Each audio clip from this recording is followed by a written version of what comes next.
Welcome back to my channel. इस video में हम करेंगे क्लास 11 के पॉलिटिकल साइंस का चैप्टर नंबर 4 एग्जीक्यूटिव।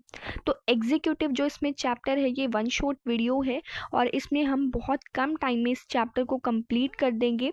सो इस वीडियो के लास्ट तक आप बने रहना ताकि ये पूरा चैप्टर आपको क्लियर हो जाए। नोट्स ये हैंड रिटन नोट्स है जिसके ज़रिए हम इस चैप्टर को समझेंगे। तो जो चैप्टर हमारा है ये एग्जीक्यूटिव के ऊपर है। एग्जीक्यूटिव वो होते हैं जो लॉज को इम्प्लीमेंट करते हैं, ठीक है। और इंडिया में किस किस टाइप के एग्जीक्यूटिव हैं, जैसे कि प्रेसिडेंट है ये भी एग्जीक्यूटिव में आते हैं। प्राइम मिनिस्टर हो गए, मिनिस्टर, सिविल सर्वेंट्स, पॉलिटिकल और परमानेंट एग्जीक्यूटिव। अब हम बात करते हैं टाइप्स ऑफ एग्जीक्यूटिव की। तो दो टाइप के यहाँ पर एग्जीक्यूटिव होते हैं। उसमें एक सिस्टम वो होता है जो कलेक्टिव लीडरशिप पर बेस्ड होता है और एक सिस्टम वो होता है जो इंडिविजुअल लीडरशिप पर बेस्ड होता है। अब जो कलेक्टिव लीडरशिप है उसमें दो सिस्टम आते हैं। एक हमारा होता है पार्लियामेंट्री सिस्टम और दूसरा हमारा होता है semi presidential system. Parliamentary system में जो हेड ऑफ गवर्नमेंट होते हैं वो प्राइम मिनिस्टर होते हैं। प्राइम मिनिस्टर ही लीडर होते हैं मेजॉरिटी पार्टी के लेजिस्लेचर में और यही लेजिस्लेचर के लिए अकाउंटेबल भी होते हैं।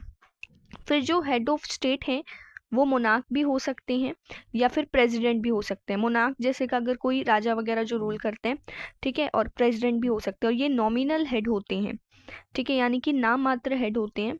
मेनली जो वर्क होता है वो प्राइम मिनिस्टर का ही होता है। एग्जाम्पल्स जैसे कि कनाडा में भी पार्लियामेंट्री फॉर्म ऑफ गवर्नमेंट है, Portugal, Japan, Italy, Germany, UK and India also. Next हमारे पास है semi presidential system. Semi presidential system में जो हेड ऑफ गवर्नमेंट है वो प्राइम मिनिस्टर होते हैं, हेड ऑफ स्टेट प्रेसिडेंट होते हैं। प्राइम मिनिस्टर और उसकी जो काउंसिल है वो रिस्पॉन्सिबल होती है लेजिस्लेचर के लिए। एग्जाम्पल जैसे कि France and Russia. Presidential form of government में क्या होता है, जो हेड ऑफ गवर्नमेंट है वो प्रेसिडेंट होते हैं, हेड ऑफ स्टेट भी प्रेसिडेंट होते हैं और ये लोगों के द्वारा डायरेक्टली इलेक्ट किए जाते हैं और ये लेजिस्लेचर के लिए अकाउंटेबल भी नहीं होते क्योंकि ये डायरेक्टली इलेक्ट किए जाते हैं लोगों के द्वारा। एग्जाम्पल्स इसमें USA, Brazil and Latin America. Next हमारे पास है कि जो इंडिया है उसने पार्लियामेंट्री सिस्टम को क्यों अडॉप्ट किया, ठीक है, या फिर मेरिट्स या फिर डिमेरिट्स प्रेसिडेंशियल सिस्टम की।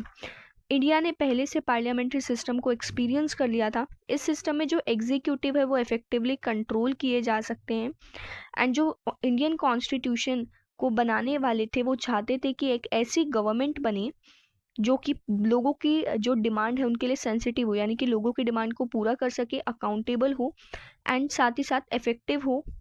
उनके पास दो चॉइसेस थी, या तो प्रेसिडेंशियल सिस्टम को अपनाएं या फिर पार्लियामेंट्री सिस्टम को अपनाएं। तो प्रेसिडेंशियल सिस्टम में ज़्यादातर एम्फेसिस प्रेसिडेंट पर जाता है, यानी कि सारी जो पावर्स है वो प्रेसिडेंट के हाथ में ही होती है और इसमें पर्सनालिटी कल्ट का भी डेंजर हो सकता है। और पार्लियामेंट्री सिस्टम की बात करें तो इसमें जो गवर्नमेंट है वो अकाउंटेबल होती है, इनफ सेफ गार्ड्स होते हैं, यानी कि जो पार्लियामेंट्री सिस्टम में जो एग्जीक्यूटिव है उनको चेक भी किया जा सकता है लेजिस्लेचर के द्वारा, अनस्टेबल भी होते हैं एंड कंट्रोल भी किया जा सकता है लेजिस्लेचर के द्वारा। तो ये वो रीज़न था जिसकी वजह से पार्लियामेंट्री सिस्टम को अडॉप्ट किया गया। नेक्स्ट अब बात आती है पार्लियामेंट्री सिस्टम के बारे में। तो नेशनल, यूनियन या फिर सेंट्रल लेवल पर प्राइम मिनिस्टर, प्रेसिडेंट या फिर और काउंसिल ऑफ मिनिस्टर्स होते हैं। स्टेट लेवल पर गवर्नर, सीएम यानी कि चीफ मिनिस्टर और काउंसिल ऑफ मिनिस्टर्स होते हैं। अब बात करते हैं प्रेसिडेंट की। तो प्रेसिडेंट जो होते हैं वो फॉर्मल हेड होते हैं, यानी कि नाम मात्र के हेड होते हैं, नॉमिनल हेड होते हैं और ये जितनी भी पावर्स हैं उनको काउंसिल ऑफ मिनिस्टर्स की एडवाइस पर ही परफॉर्म किया जाता है। अब इनको इलेक्ट कैसे किया जाता है, पहले टाइम पीरियड देखते हैं। टाइम पीरियड और टेन्योर 5 ईयर्स का होता है। इनको इलेक्ट कैसे किया जाता है, इनडायरेक्टली इलेक्ट किया जाता है एमपीज और एमएलएस के द्वारा, यानी कि मेंबर ऑफ पार्लियामेंट या फिर मेंबर ऑफ लेजिस्लेटिव असेंबली के द्वारा। और इनका जो इलेक्शन मेथड होता है वो proportional representation with single transferable vote के प्रिंसिपल पर बेस्ड होता है, जो कि चैप्टर 3 में डिटेल में है। नेक्स्ट रिमूवल प्रोसेस क्या होता है, रिमूव किए जा सकते हैं इम्पीचमेंट के थ्रू। इम्पीचमेंट में क्या होता है कि स्पेशल मेजॉरिटी इनको लेनी होती है लेजिस्लेचर में and only ground of impeachment is violation of constitution. Next formal powers इनके पास क्या क्या होती हैं, executive powers, legislative power, judicial and emergency powers on the advice of council of ministers. Discretionary powers कौन कौन सी है? पहली है रिकंसिडरेशन, यानी कि अगर जो काउंसिल ऑफ मिनिस्टर्स हैं वो कोई एडवाइस भेजते हैं प्रेसिडेंट को, तो प्रेसिडेंट उस चीज़ को रिकंसिडर कर सकता है, यानी कि वापस काउंसिल ऑफ मिनिस्टर्स के पास उस एडवाइस को भेज सकता है। नेक्स्ट होती है वीटो पावर या फिर पॉकेट वीटो। इसमें जो पार्लियामेंट है वो प्रेसिडेंट को एक बिल भेजते हैं उनके असेंट के लिए। इसमें प्रेसिडेंट जो है वो उस चीज़ को रिकंसिडर भी कर सकते हैं, और अगर पार्लियामेंट ने उस बिल को दोबारा प्रेसिडेंट के पास भेज दिया तो फिर प्रेसिडेंट उस चीज़ को वापस नहीं भेज सकते। फिर उनके पास एक पावर होती है पॉकेट वीटो की, जिसमें वो क्या कर सकते हैं, उस बिल को अपने पास रख सकते हैं, ठीक है, बिना जवाब दिए।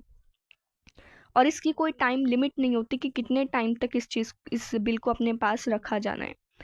थर्ड होता है कि प्राइम मिनिस्टर को अपॉइंट कर सकते हैं कुछ सिचुएशंस में, जैसे अगर प्राइम मिनिस्टर को अपॉइंट किया जा रहा है लेकिन वहाँ पर जो प्राइम मिनिस्टर है, तो वहाँ पर कोई भी मिनिस्टर जो है, कोई भी कैंडिडेट को स्पेशल मेजॉरिटी वहाँ पर नहीं मिली है, तो उस सिचुएशन में जो प्राइम प्रेसिडेंट है वो देख सकता है कि कौन एप्लीकेबल है प्राइम मिनिस्टर बनने के लिए।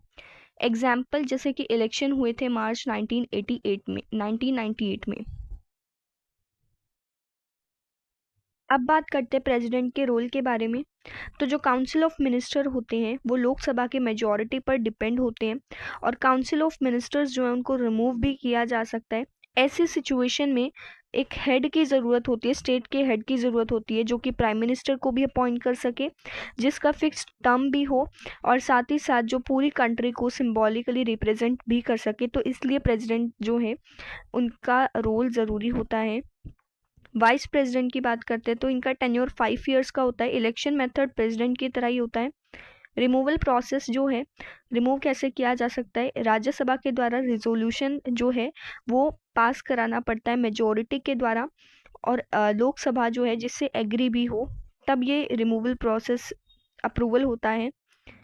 रोल इसका क्या होता है, ex officio chairman of Rajya Sabha also take office of president. अगर इन केस प्रेसिडेंट की डेथ हो जाती है, रेजिग्नेशन रिमूवल ऑफ प्रेसिडेंट, तो इन केसेस में जो वाइस प्रेसिडेंट है तो वो इस केस में प्रेसिडेंट की तरह भी एक्ट कर सकता है जब तक न्यू प्रेसिडेंट इलेक्ट नहीं हो जाता।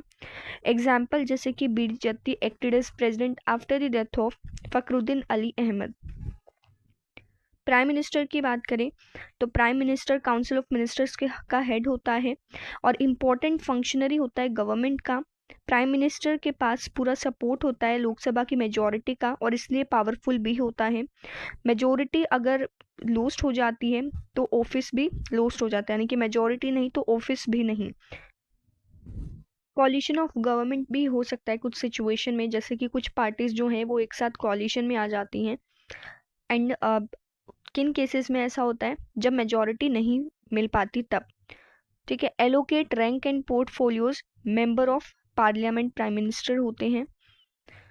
अब एक इम्पॉर्टेंट चीज़ यहाँ पर है कि अगर किसी को मिनिस्टर बनना है या फिर प्राइम मिनिस्टर बनना है बिना मेंबर ऑफ पार्लियामेंट बने, तो उनको इलेक्ट होना पड़ता है पार्लियामेंट में 6 मंथ्स के अंदर।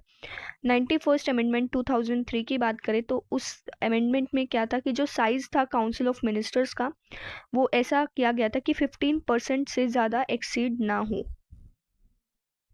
काउंसिल ऑफ मिनिस्टर्स की बात करें तो प्राइम मिनिस्टर इनके हेड होते हैं, लोकसभा के लिए रिस्पॉन्सिबल होती है।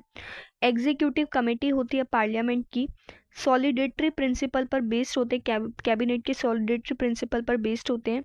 जिसका मतलब है कि अगर कोई भी काउंसिल ऑफ मिनिस्टर का कोई भी मेंबर अगर रेजिग्नेशन दे देता है या फिर नो कॉन्फिडेंस मोशन जो है उसके अगेंस्ट लग जाता है, तब पूरी काउंसिल ऑफ मिनिस्टर डिसोल्यूट हो जाती है, यानी कि ख़त्म हो जाती है, और प्राइम मिनिस्टर के बिना ये एग्जिस्ट नहीं कर सकती है। अगर प्राइम मिनिस्टर की डेथ या फिर रेजिग्नेशन हो जाता है तो इसका मतलब है कि काउंसिल ऑफ मिनिस्टर भी डिसोल्यूट हो जाती है। प्राइम मिनिस्टर एक लिंक की तरह काम करता है council of minister and president as well as parliament में। रोल ऑफ प्राइम मिनिस्टर की बात करें या फिर पावर और फंक्शन, तो जो पंडित नेहरू थे उन्होंने डिस्क्राइब किया प्राइम मिनिस्टर को लिंचपिन ऑफ गवर्नमेंट, यानी कि एक तरह से इम्पॉर्टेंट ऑर्गन ऑफ गवर्नमेंट। तो एक कॉन्स्टिट्यूशनल ऑब्लिगेशन क्या थी, communicate all decision of affairs of union and proposal for legislation to president, कि जो प्राइम मिनिस्टर है उसको जितने भी डिसीजंस होते हैं यूनियन या फिर किसी भी चीज़ से रिलेटेड, तो उसे प्रेसिडेंट के साथ डिस्कस करना होता है। इन्वॉल्व इन क्रूशियल डिसीजन में प्राइम मिनिस्टर इन्वॉल्व होता है। पॉलिसीज जो है गवर्नमेंट की उनको डिसाइड करता है। काउंसिल ऑफ मिनिस्टर्स को कंट्रोल करता है। लोकसभा की लीडरशिप प्राइम मिनिस्टर के पास होती है। ब्यूरोक्रेटिक मशीन पर कमांड होती है। Projection of personality during election, projection as national leader during summitry foreign visits. Next coalition की बात करें तो इसे 1989 से इंडिया में बहुत सारी कॉलिशन गवर्नमेंट बनी है, और ज़्यादातर जो कॉलिशन गवर्नमेंट है वो पावर में नहीं रह पाई क्योंकि उनको मेजॉरिटी पार्टी जो मेजॉरिटी का सपोर्ट नहीं मिला। स्टेट लेवल पर बात करें पार्लियामेंट्री सिस्टम की, तो यहाँ पर एक वेरिएशन या फिर एक तरीके से डिफरेंस क्या है यूनियन लेवल से स्टेट लेवल की पार्लियामेंट्री सिस्टम में, कि यहाँ पर गवर्नर होता है जो कि प्रेसिडेंट के द्वारा ही अपॉइंट किया जाता है, और एक जो गवर्नर है उसके पास भी डिस्क्रिशनरी पावर्स होती हैं। सीएम और बाकी की जो मिनिस्टर्स होते हैं वो मेजॉरिटी पार्टी के लीडर होते हैं।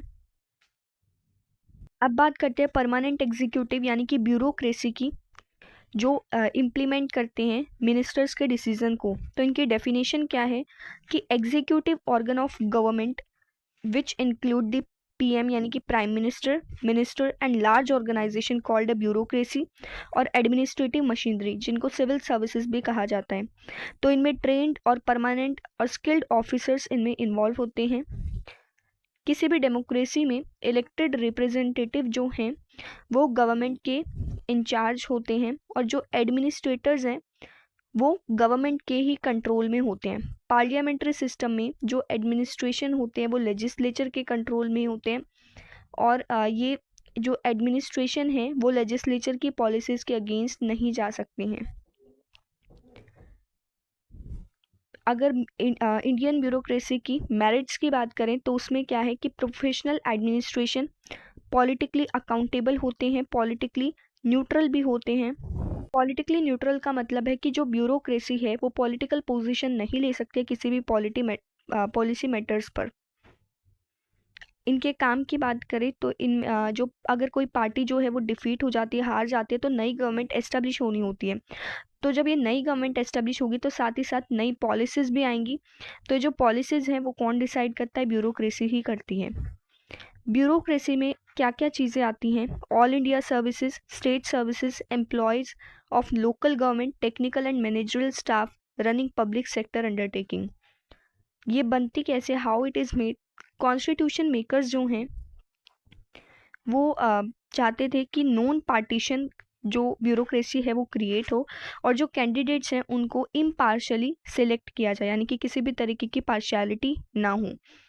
तो इनको कंडक्ट कराने का जो काम है वो यूपीएससी का होता है। यूपीएससी मतलब यूनियन पब्लिक सर्विस कमीशन, जो कि रिक्रूटमेंट कराता है सिविल सर्वेंट्स की। रिक्रूटमेंट मतलब होता है भर्ती कराना। पीएससी यानी कि पब्लिक सर्विस कमीशन, जो कि स्टेट्स में होती हैं, और इनकी फिक्स्ड टर्म होती है। अगर इनका रिमूवल कराना हो तो ये काम होता है सुप्रीम कोर्ट में जज हैं उनका। रिजर्वेशंस की बात करें तो रिजर्वेशंस इसमें दलित्स की, Adivasis, women and backward classes की होती है। अब ये रिजर्वेशंस की यूटिलिटी क्या है या फिर मेरिट्स क्या है? तो जो ब्यूरोक्रेसी है रिजर्वेशन की वजह से वो और भी ज़्यादा रिप्रेजेंटेटिव होती हैं। इससे सोशल इनइक्वालिटीज़ क्रिएट नहीं होती और एफिशिएंट तरीके से ब्यूरोक्रेसी काम कर पाती हैं। अब है क्लासिफिकेशन ऑफ सिविल सर्विसेज। इसमें all India services, central services और स्टेट सर्विसेज आती हैं। ऑल इंडिया सर्विसेज में आईएएस यानी कि इंडियन एडमिनिस्ट्रेटिव सर्विस होती है, और सेकंड इंडियन पुलिस सर्विस यानी कि आईपीएस होती है। सेंट्रल सर्विस में Indian foreign service and Indian revenue service IFS और आईआरएस। स्टेट सर्विसेज में सेल्स टैक्स ऑफिसर्स होते हैं। अब बात करें ऑल इंडिया सर्विसेज में आईएएस और आईपीएस की, तो ये बैकबोन होते हैं हायर लेवल ऑफ ब्यूरोक्रेसी के स्टेट्स में, और स्टेट्स के लिए असाइन किए जाते हैं, सेंट्रल गवर्नमेंट के द्वारा अपॉइंट किए जाते हैं, और जो डिसिप्लिनरी एक्शन है, कोई भी एक्शन अगर लेना हो इनके अगेंस्ट तो वो सेंट्रल गवर्नमेंट ही ले सकती है।